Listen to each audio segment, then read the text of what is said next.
Hello, Brian Weeks here again with another MMCD contract consideration. This video clip will cover the topic of the implications of substantial and total performance. In this short video, I'm going to discuss what these terms mean, who can initiate the processes, what should happen first, and what happens after these important milestones. The Master Municipal construction documents were specifically designed for construction of underground municipal infrastructure in British Columbia. One of the topic areas which makes our documents unique to BC is that of project completion. In this regard, all projects in BC must comply with the BC Builders Lien Act, which superimposes its obligations and supersedes any contract language not in compliance. In this video, I'll refer to this legislation as the Act. To avoid complications, our documents were written to comply with the Act. By necessity, then, I'll be talking about how the Act's requirements link to our contract language. To start, the Act's term Certificate of Performance matches our Certificate of Substantial Performance. Most of the language I'll discuss can be found in GC 18.6, 18.7, and 18.9. The Act's purpose is to ensure some funds are withheld until the end of the project, so that if subcontractors or material suppliers file a lien claiming that they've not been paid, owners will not bear the risk of paying twice. Our purpose goes further, as we also wish to ensure the project is ready for use at substantial performance. Let's begin with the definitions.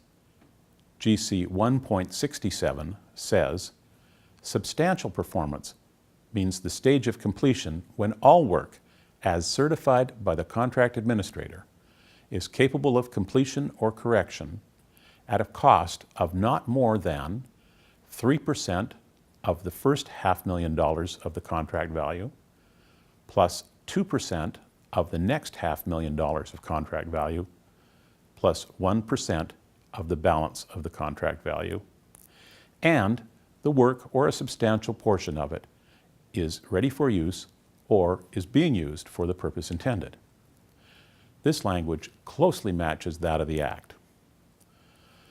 I'll talk about payment certifiers a bit later, but for now, just note that it is the contract administrator, or CA, who applies this test, not the owner. For obvious reasons, this test is often called the 3-2-1 test, and that's the term I'll use. The definition for total performance is in GC 1.73. Total performance means when all work, including all deficiencies, but excluding any correction of completed work that appears during the maintenance period or other ongoing warranty or guarantee obligations as provided by the contract documents, has been performed as required by the contract documents as certified by the contract administrator. The Act does not have an equivalent to our Certificate of Total Performance, as the Act does not concern itself with that milestone. Once again, note that under the MMCD, it is the CA who does the certifying, not the owner. The next important point is that only the entity who is to receive the certificate can initiate the process by asking for it. In most cases, this means the contractor must ask. Neither the owner nor the CA can initiate the process. There are two reasons for this. First, it's a restriction built into the Act, so our contract language cannot override this requirement. However, in our documents, the action of asking for a certificate is deemed to act as a waiver of some of the contractor's rights. Hence, it would not be appropriate for anyone but the contractor to trigger this waiver.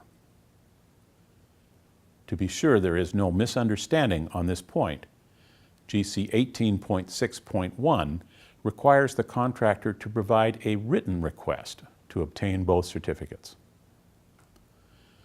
At the time we filmed this video, the current edition of the MMCD is the Platinum Edition. The next edition is due to come out within a year and one of the topics being considered for change has to do with the timing and triggering of total performance. I cannot say if the language will change, but I caution you to check the specific language in the edition you're using and not just rely upon this video.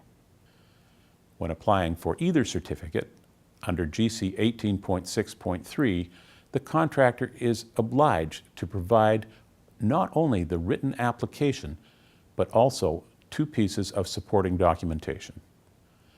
One, a statutory declaration swearing that funds owing to date to all subcontractors and suppliers to the contractor have been paid, and two, documentation confirming that the contractor remains in good standing with WorkSafe BC for workers' compensation payments.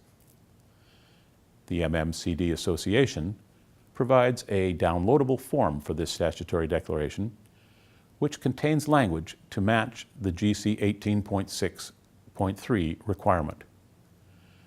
The WorkSafe clearance letter can usually be obtained via simple online inquiry. When deciding to apply for a certificate of substantial performance, a prime consideration for the contractor must be the deemed waiver of claims set out in GC 18.9.1. The mere act of application functions as a bar against filing any new claims or disputes not already on the table. Contractors must thus have their records up to date and be certain no claims have been missed before applying. Note that this has no effect on claims already submitted. They'll continue to be resolved following the contract process. When the written application has been made, the CA has only 10 days to do an inspection and either issue the certificate with a deficiency list or determine that the 321 test has not been met.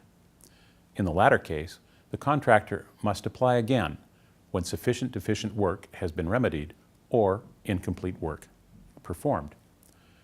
Once the certificate has been received, the contractor is required to determine, in consultation with the CA, the target date for total performance. The CA must also be aware of GC 18.9.1 because issuing the certificate acts as a bar against any further claims or back charges from the owner, which have not already been presented. The owner cannot request additional time, but if they've not completed claims and back charges which they wish to put forward, the owner can request the CA to use the maximum 10 days allowed. The CA fills out the certificate showing the effective date and signs it to make it a legal document. This date then marks the start of several time clocks. 1. The requirement to distribute and post the certificate within 7 days. 2. The builder's lien filing period of 45 days and release of holdback deadline of 55 days. And 3. The maintenance period of 12 months for all items except those whose period started earlier under GC 26, the early use of the work. The Act allows an owner to designate who will be the payment certifier for a contract. Under GC 18.6.6, the owner designates and splits this role. The CA is defined to be the payment certifier for the contractor, but the contractor is designated as the payment certifier for all subcontractors. This was done since normally owners will not be privy to the terms of the subcontract agreements. I have a separate contract consideration video entitled Partial versus Stage Substantial Performance, which gives more detail on this split role should you be interested. No matter who is the payment certifier for a certificate of completion or a certificate of substantial performance, the Act sets a requirement that within 7 days, a copy of the certificate must be, number 1, provided to the requester and the person holding the lien funds, number 2, provided to anyone else who has requested a copy, and number 3, posted in a prominent place at the site. All payment certifiers should be aware that the Act makes them personally liable should they fail in this regard, and an injured party sues for damages. Also note that under the MMCD, Only the CA has the authority to sign the certificates of substantial and total performance. Furthermore, the MMCD requires the CA to be a person, not a group or corporation. Just as for substantial performance, GC 18.9.2 deems that the application for a certificate of total performance is a waiver of any claims which might have arisen after the date of substantial performance, but have not yet been presented. In a parallel criterion, the issuance of the certificate of total performance acts as a bar against any further claims or back charges that the owner might have considered since the date of substantial performance, but which have not already been presented. Once again, this means that the CA should check with the owner before issuing the final certificate. The certificate of total performance should be accompanied by the final progress billing for processing by the owner as usual. It also marks the formal end of the contract and indicates that all work has been completed according to the contract requirements to the satisfaction of the CA. Under most circumstances, both parties can now perform their normal file closing and post-mortem protocols. However, one of the major implications of issuing a certificate of total performance is that the contract is ended. The CA role no longer exists, and provisions of the contract, except for maintenance obligations, are no longer available. As a result, it's wise to resolve any remaining disputes before issuing the final certificate. All but the last step in the MMCD dispute protocol rely upon contract provisions. If a dispute is going to be resolved by arbitration or litigation, those processes have separate rules superseding the contract terms and hence will continue without the need for the contract to be open. Since the CA role no longer exists after total performance, any person responsible to the owner to monitor the maintenance period provisions does so as an agent of the owner without the authority of the CA.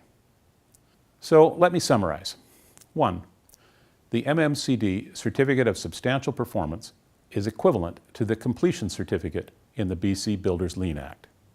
The test in both is known as the 3-2-1 test after the percentages of contract value which are used to measure substantial completion.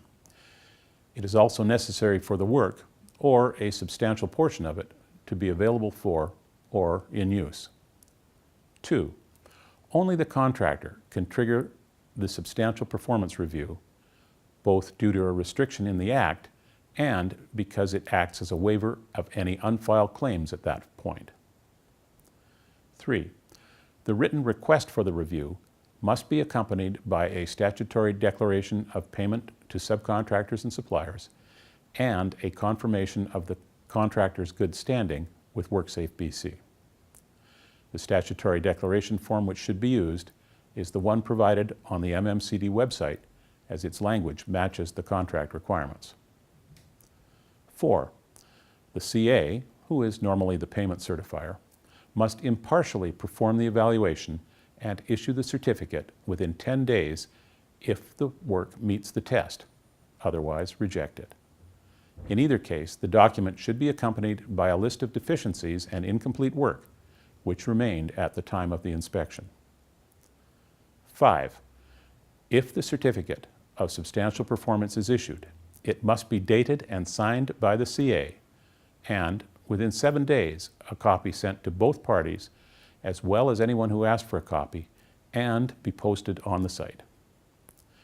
The clock also starts for filing of liens for 45 days, release of holdback funds 55 days, and the maintenance period 12 months.